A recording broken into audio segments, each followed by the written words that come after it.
Affirmation et mise en œuvre du projet européen. Quelles sont les étapes et les enjeux de la construction européenne?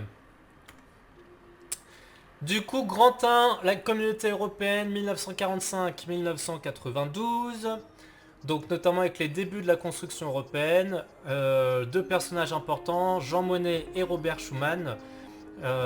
Du coup, Jean Monnet et Robert Schuman, je vous montre rapidement leurs photos. Ce sont effectivement les deux Français qui sont les précurseurs de la création de l'Europe. Ils envisagent notamment de créer une communauté de pays qui va donner en 1951 la CECA, c'est la communauté du charbon et de l'acier.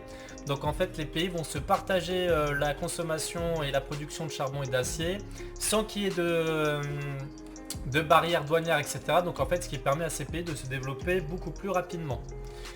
Les pays qui en font partie, on a la RFA, la République fédérale d'Allemagne du coup, l'Allemagne de l'Ouest, la France, l'Italie, la Belgique, Pays-Bas et Luxembourg, ils sont au nombre de 6, facile à retenir. Ce sont les 6 pays qui sont ici en bleu. Alors l'Algérie bien évidemment est coloriée puisque à l'époque de la CECA c'est encore une colonie, enfin ce sont des départements français, je vous rappelle. En 1957, la création de la communauté économique européenne, c'est le traité de Rome, ce qu'on appelle la CEE, c'est l'ancêtre de l'Union européenne. Et le traité de Rome est signé par les 6 pays de la CECA qui décident d'aller encore plus loin. Maintenant il n'y aura plus que le charbon et l'acier, il y aura l'Euratom et un marché aussi commun. C'est tout simplement un espace économique caractérisé par la libre circulation des marchandises et des services entre les États membres. Donc les marchandises ainsi que les services peuvent librement circuler sans qu'il y ait de taxes douanières, etc. C'est-à-dire qu'il n'y a plus besoin de payer une taxe pour acheter un produit qui vient d'Italie. Si par exemple avant vous vouliez acheter des pâtes en Italie et que vous voulez les ramener en France, à la douane vous étiez stoppé et vous deviez payer la taxe supplémentaire, ce qui permettait en fait de protéger un peu le pays pour éviter d'acheter trop à l'étranger. Sauf qu'on supprime ces taxes, ce qui permet du coup à ces pays de beaucoup plus se développer. Donc voilà une image du traité de Rome en 1957 avec les représentants des 6 pays. Bref, ça a fait une grande première et c'est vraiment quelque chose d'extrêmement important pour l'Europe. Notamment, qu'est-ce que va amener la CE? En 1962, la création de la PAC, c'est la politique agricole commune. En 1987, c'est Erasmus, vous savez, pour les étudiants. Et les accords de Schengen sont votés en 1985 et vont être appliqués en 1995. Les accords de Schengen, c'est la libre circulation entre certains pour les membres signataires. Ce qui vous permet par exemple de pouvoir partir du Portugal et d'aller en Pologne sans forcément, si vous partez en voiture, sans forcément être arrêté à la frontière avec un contrôle d'identité. Vous pouvez tout faire d'un seul coup. Et après, il y a plusieurs élargissements. Donc les 6 pays vont s'ouvrir à d'autres pays. On a notamment le Royaume-Uni, l'Irlande et le Danemark en 1973. Vous pouvez prendre d'autres exemples si vous voulez prendre d'autres exemples. C'est vous qui choisissez. Voilà, voilà. Merci Lona pour le follow. Ensuite, depuis 1992, naissance et élargissement de l'Union Européenne. Donc en 1992 notamment on a le traité de Maastricht. C'est-à-dire qu'en 92, la CE laisse place à l'Union Européenne telle que vous la connaissez.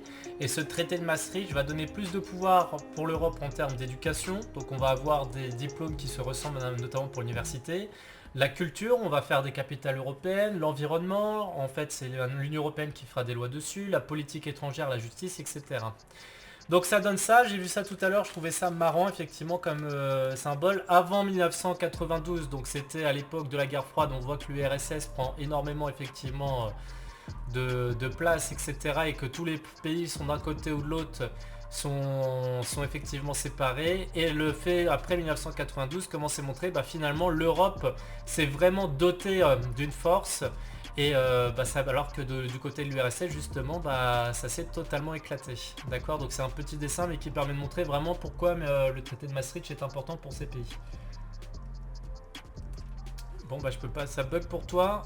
C'est pas grave, il y aura les rediffusions sur YouTube, ne t'en fais pas Ilona.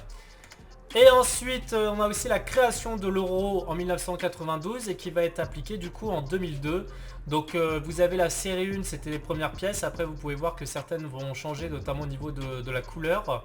Et pareil pour les billets comme vous pouvez voir, la plupart font la même taille normalement je crois, ouais c'est ça, ils font la même taille. Et vous avez aussi après ils vont changer pour être encore plus difficile à être copiés. Et il n'y a que les billets de 500 € qui vont pas être refabriqués. Mais comme vous pouvez voir, on s'est arrêté jusqu'au billet de 200 €. Ensuite, Et donc notamment ce que va entraîner la création de l'Union Européenne, c'est la citoyenneté européenne, c'est le droit de circuler et de séjourner librement sur les territoires des États membres et d'y bénéficier du droit de vote aux élections municipales et européennes pour les ressortissants d'un État membre de l'Union Européenne. Ça veut dire quoi? Ça veut dire que tout simplement, si vous êtes français et que vous vivez à Berlin, vous pouvez voter pour la mairie de Berlin et vous pourrez voter pour les élections européennes. Et donc pareil, si dans votre ville vous avez par exemple un Britannique, alors pour l'instant c'est encore possible, mais il peut se présenter au conseil municipal et il pourra également après euh, voter pour les élections européennes. Voilà, voilà.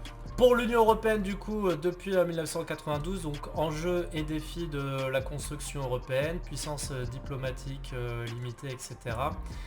Donc pourquoi limité? C'est-à-dire qu'on a certains... dans la tête des pays étrangers hors Europe, pour eux c'est l'Union Européenne, c'est à part. Pour eux ils veulent parler au chef français, au chef allemand, au chef britannique, au chef italien. On s'en fiche un peu de l'Union Européenne. Donc c'est pour ça que l'Union Européenne ne pèse pas encore comme puissance diplomatique, même si d'année en année c'est de mieux en mieux.